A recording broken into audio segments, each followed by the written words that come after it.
Bonjour tout le monde, tous mes remerciements pour le comité d'organisation de m'avoir invité à animer une conférence pendant la 9e journée d'odontologie du Bérouin. Toutes mes félicitations à ma chère collègue Dr Farah Chouchen. Elle a parlé des enfants, je vais passer à des sujets adultes, là où on peut indiquer les prothèses implantoportées. Donc à travers cette conférence, donc on va essayer de jouer entre les empreintes conventionnelles et les empreintes numériques. Donc certes,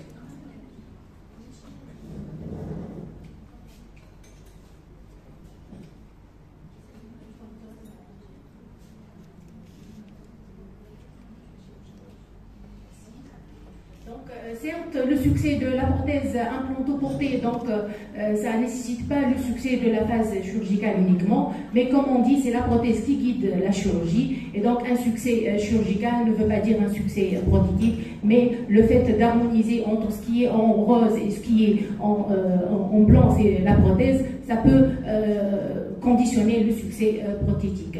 Donc, contrairement à la prothèse dentoportée conventionnelle, si pour une préparation, l'empreinte globale, comme on dit, nécessite l'enregistrement assez précis de la ligne de finition et des dents préparées, pour la prothèse implantoportée, l'objectif essentiel de l'empreinte, c'est bien enregistrer la position relative de l'implant ou du pilier implantaire, mais également le contour muqueux périimplantaire, ce qui est le profil d'émergence, étant donné que pour les tissus mous périimplantaires, on parle de profil d'émergence qui est la zone entre le contour de col implantaire et la partie apicale de la gencive marginale. À quel stade prendre cette empreinte? Donc l'empreinte, elle peut être réalisée en deux temps, soit au stade 2 chirurgical, c'est-à-dire l'empreinte est prise à la fin de la période de cicatrisation, c'est là où va commencer la phase prothétique, ou bien lors du premier stade chirurgical, dans le cas d'une mise en charge immédiate, c'est-à-dire pour une prothèse esthétique dans le secteur antérieur. Différents types d'empreintes peuvent être réalisées en implantologie, soit ces empreintes sont réalisées directement sur un plan ou bien sur pilier, ceci en fonction du type de la prothèse, si c'est une prothèse vissée ou bien transvissée sur un pilier. Trois types essentiels, ou plutôt deux types, une empreinte conventionnelle qui peut être soit directe soit indirecte et l'empreinte optique. Bien sûr, avant de commencer,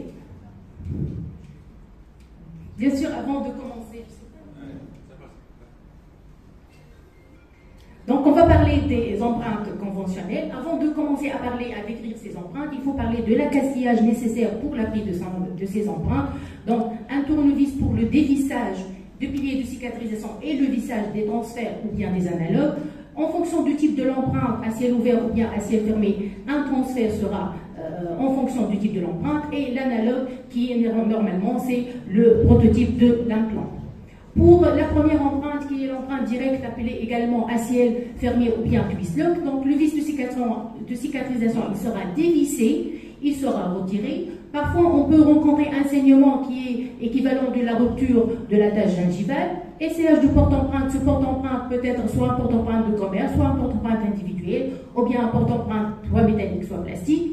On va éliminer toute interférence avec les tissus dentaires pour faciliter l'insertion et la désinsertion facile de porte-empreinte et vérifier l'absence de toute croissance osseuse. Donc le transfert d'empreinte est transvissé sur l'implant ou bien sur le pilier. Ensuite, on va réaliser une radiographie de contrôle pour vérifier la bonne adaptation du transfert sur l'implant ou le pilier. Ensuite, le porte-empreinte sera garni d'adhésifs pour éviter la désinsertion ou bien le décollement du matériau et la prise d'empreinte.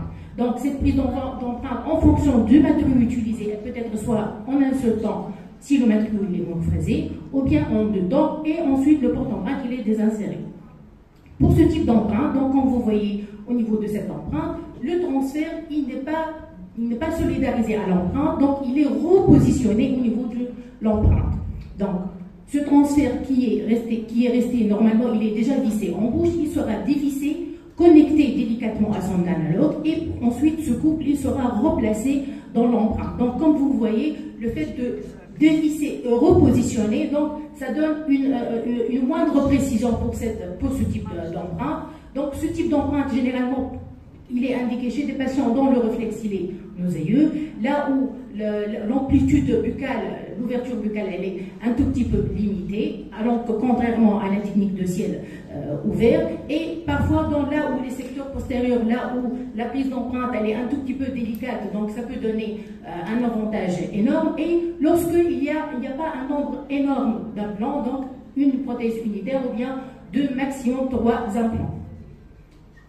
Pour la deuxième technique qui est la technique indirecte ou la technique à ciel ouvert ou bien la technique pick-up, donc cette technique, contrairement à la technique directe, donc elle est indiquée lorsque l'ouverture buccale elle est assez importante, là où il y a plusieurs implants sont déjà en bouche, et généralement pour éviter on cherche une plus de précision au niveau de l'empreinte. Donc le porte-empreinte soit c'est un porte-empreinte individuel, ou bien un porte-empreinte qui sera fenestré en regard de l'implant, ou bien utiliser des porte-empreintes qui sont conçus spécialement pour la prothèse implantoportée. Comme vous voyez, ce sont des porte-empreintes là où il y a des petites fenestrations qu'on peut les déloger et les réutiliser. Donc, le fait de perforer un porte-empreinte plastique, donc déjà, il s'en a un usage unique, sauf si accidentel, plutôt par hasard, un autre implant, la situation elle est la même situation. Donc, l'essayage se fait de la même manière. Une feuille de cire peut être réalisée au regard de l'implant, ceci pour bien repérer l'insertion lors de l'empreinte. Donc, l'empreinte le porte-empreinte il est enduit d'adhésif, la prise d'empreinte qui soit avec un matériau monophasé ou bien avec de viscosité, donc on parle de la technique double mélange. Donc, lors de la prise du matériau, une petite pression digitale pour visualiser l'embout du transfert, dévissage des vis. L'animation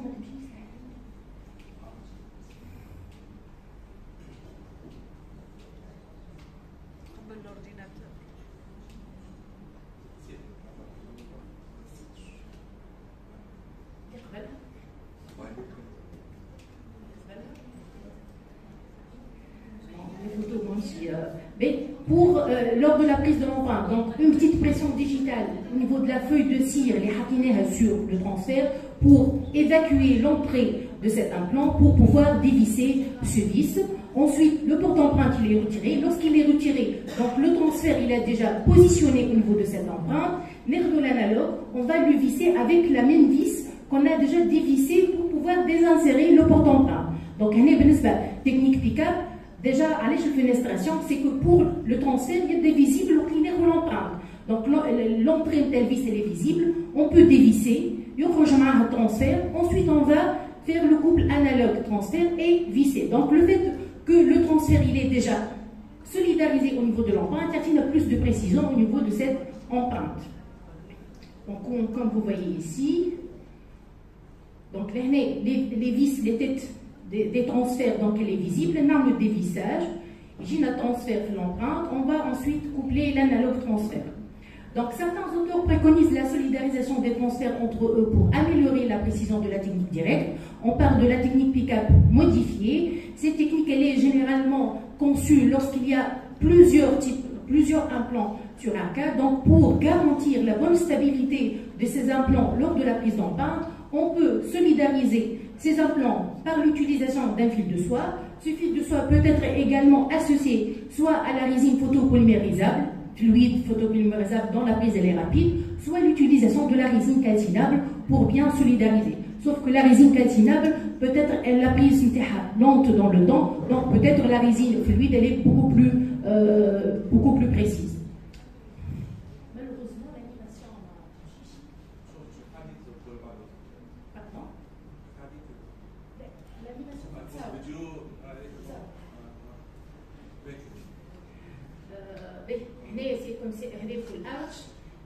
On peut utiliser, à part le fil de soie, on peut solidariser déjà les implants par de fils de contention. Une solidarisation des fils de contention avec la résine fluide. La tête des transferts, elle est visible pour pouvoir les dévisser. On a juste la photo fait les transferts qui sont positionnés au niveau de l'empreinte. Et bien sûr, le traitement, comme tout traitement des empreintes. C'est une clé en plâtre pour la validation de la précision de l'empreinte.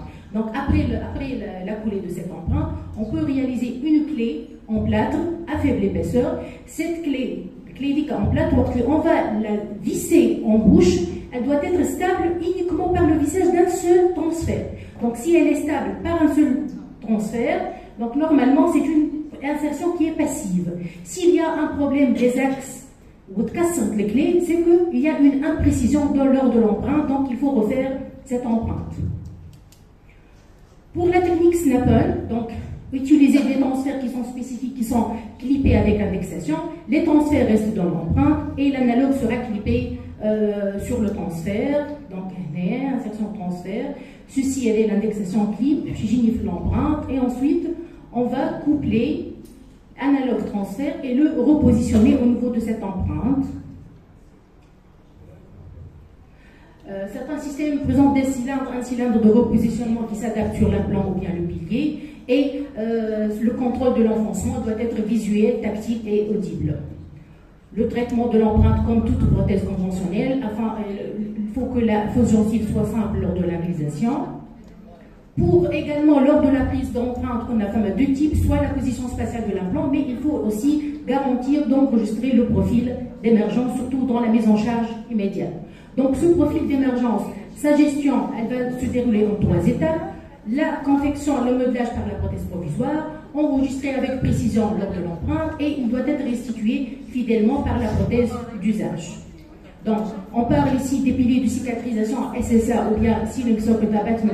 Ce sont des piliers qui permettent de bien modeler le profil d'émergence des prothèses parce que d'habitude, on a juste l'anneau du vis de cicatrisation qui, normalement, il n'est pas anatomique par rapport au secteur. Là, on a fait l'implantation. De ce pilier, soit peut être réalisé soit directement par la résine, soit modelé à l'avance par la technique CFAO.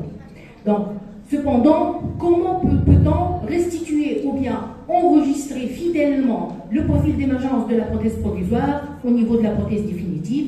Et ceci, ça nous amène à parler du transfert personnalisé. Ce transfert va être modelé directement en bouche, c'est la situation d'habitude, mais lorsqu'on va confectionner ou bien aménager un profil d'émergence pour donner une restauration qui est plus esthétique, donc le plus important c'est de garder ce profil et commencer par la personnalisation d'un transfert personnalisé. Finalement, on va parler de l'empreinte optique. Donc l'empreinte optique, peut-être, elle sera réalisée par une caméra intrabuccale, donc différents types de caméras intrabuccales, blue cam, omnicam, et essentiellement par un transfert, ce qu'on appelle le scan body. Il peut être soit un monoscan body ou bien un pilier numérique avec un scan body. سامحني هذه فيديو.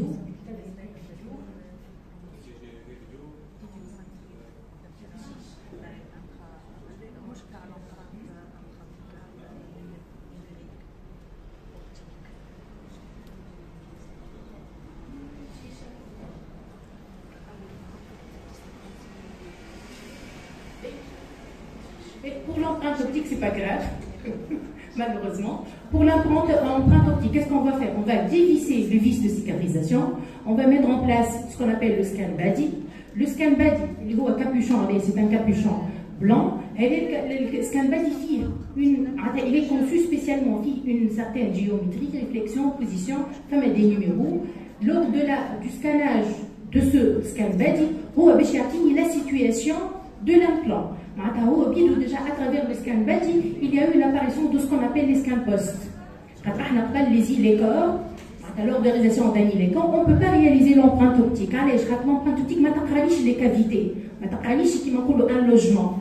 Alors que, il y a eu l'apparition de ce qu'on appelle le scan body, il y a une idée lors du scannage, il y a une idée à longueur de l'implant et diamètre interne ou largeur.